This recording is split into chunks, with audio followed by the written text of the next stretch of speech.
નમસ્કાર, આપ જોઈ રહ્યા છો સંદેશ ન્યૂઝ અને આપની સાથે હું છું લખમા। સમાચારોની શરૂઆત કરીએ। વલસાડના ધરમપુરનો લવ જહાદનો મુદ્દો અને તેમાં વિધર્મી યુવક અને સગીરા મળી આવ્યા છે। વિધર્મી યુવકની ધરપકડ કરી અને પૂછપરછ હાથ ધરવામાં આવી છે। સગીરાની મેડિકલ તપાસ પણ હાથ ધરવામાં આવી છે। વલસાડના ધરમપુરનો આ કિસ્સો લવ જહાદનો જે પ્રકાશમાં આવ્યો હતો અને તે મામલે હવે મોટા સમાચાર મળી રહ્યા છે।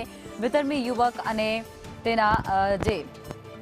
તેમની સાથે જે વ્યક્તિ જે સગીરાને તે ભગાડીને લઈ ગયો હતો તે અત્યારે આવી ચૂક્યા છે અને તે બંનેને ઝડપી પાડવામાં આવ્યા છે। યુવકની ધરપકડ કરી અને આગળની પૂછપરછ પણ હાથ ધરવામાં આવી છે। ધરમપુર પોલીસ દ્વારા આ કાર્યવાહી થઈ રહી છે, જેમાં હવે સગીરાનું મેડિકલ ચેકઅપ પણ તેમના દ્વારા કરવામાં આવનાર છે। વિધર્મી યુવકની ધરપકડ બાદ પૂછપરછ હાથ ધરાઈ છે। સંવાદદાતા જાવેદ અમારી સાથે જોડાયા છે। જાવેદ, વિગતો શું આ લવ જેહાદના કિસ્સાને લઈ?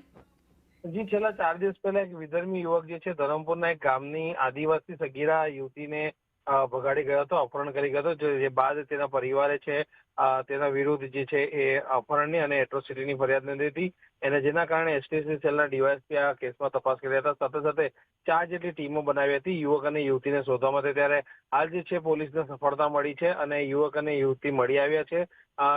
જે યુવક છે તેની પૂછપરછ ચાલી રહી છે। યુવતી જે છે સગીરા છે તેની જે છે હાલ મેડિકલને લઈને તમામ તપાસ હાથ ધરવામાં આવી છે।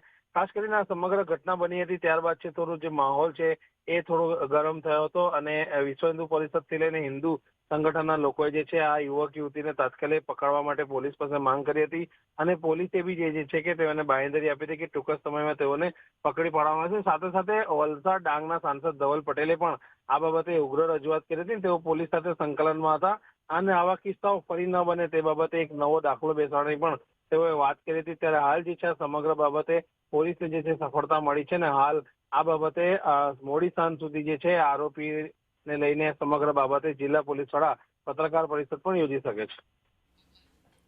જી જાવેદ, આભાર।